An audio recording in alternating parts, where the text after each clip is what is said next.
One of Kevin Costner's best sports movies was rejected by nearly every studio. Ron Shelton's Bull Durham is a shaggy wonder. It's a sports film that is wholly disinterested in winning or losing, at least when it comes to the playing field.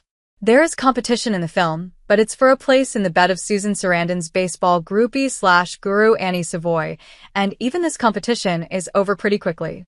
Kevin Costner's journeyman Crash Davis, a nearly washed-up catcher who once spent 21 glorious days in the majors, aka the show, cedes Annie to Ebby Calvin Nuke Lawlish, a fireball-hurling phenom with a 10-cent brain, because he's appalled by her romantic interest in an imbecile. But Crash and Annie form a partnership of sorts via their shared education of Ebby Calvin. The sole reason Crash has been brought to the minor league Durham Bulls is to mold this knucklehead into a big league stud. Meanwhile, Annie attempts to culture him. Amazingly, everyone gets what they want in Bull Durham, though, for Crash and Annie, it's not in the way they expect. It's such a beautiful, soulful movie, one that would never stand a chance of getting made at a Hollywood studio in 2025. I'm not sure a streamer would even take a crack at it as a feature nowadays. They'd probably want to turn it into a series a la Ted Lasso. Bull Durham wasn't exactly a no-brainer green light in the late 1980s. The film, which has the unhurried, ramshackle aesthetic of a 1970s movie, confounded all of the major studios when Shelton shopped the project almost 40 years ago. It actually came one day away from never getting made. Ultimately, the fate of this classic was decided by one rave review in the New York Times. There's no crying in pitching a baseball movie. In The Church of Baseball, Shelton's must-read memoir about the making of Bull Durham, he recounts in cringe-inducing detail how he wrote a screenplay just about everyone in Hollywood loved and no one wanted to make. The project had an early backer in producer Thom Mount, the one-time Universal Wunderkind exec who'd left the studio to ink a production deal at Columbia Pictures, but he couldn't get his new studio's top dog at the time, the stuffy Englishman David Putnam, to greenlight it. Shelton, being a gentleman, only had kind words in his memoir for the man who steadfastly refused to make what wound up being an all-time classic. Perhaps because he's speaking from the mountaintop of a masterpiece, he's shockingly zen about the fact that he was forced to pitch the film over and over again at nearly every studio in town.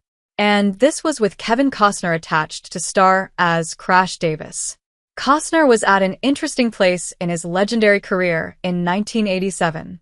He'd given a breakout performance in Lawrence Kasdan's throwback Western Silverado and solidified his movie star bona fides as crime fighter Elliot Ness in Brian De Palma's box office smash, The Untouchables. The studios were aware of Costner's potential, but they weren't sold on Bull Durham because it was a baseball movie, which was considered a risky bet at the time, without a conventional narrative trajectory. As the rejection tour dragged on into a second round of failed pitches, Costner became attached to a big-deal prestige project called Everybody's All-American. With proven A-list director Taylor Hackford, an officer and a gentleman, behind the camera, this was a go picture.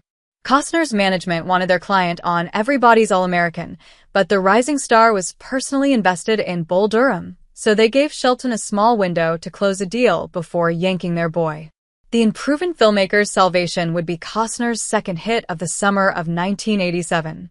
Vincent Canby came to the rescue.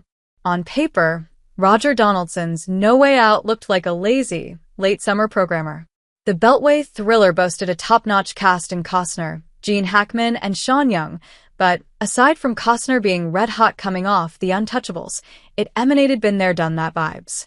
Fortunately for Shelton, No Way Out was a crackerjack suspense flick with an expertly calibrated screenplay by Robert Garland. If you've never seen it, place it at the top of your viewing queue and thank me at your leisure. It's a great film. The New York Times chief film critic, Vincent Canby, agreed, and his Friday morning write-up is the sole reason Bull Durham exists. Orion Pictures made No Way Out, and they were the last studio that was kinda sorta interested in making Bull Durham. Shelton was less than 24 hours away from losing Costner to Everybody's All-American when the company's honchos read Canby's rave review. They were fairly certain they had a hit, and even if the movie didn't catch fire, they knew they had to be in the Kevin Costner business.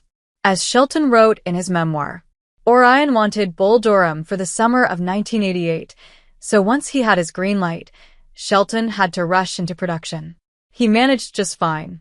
Bull Durham is one of those movies that feels fated to be.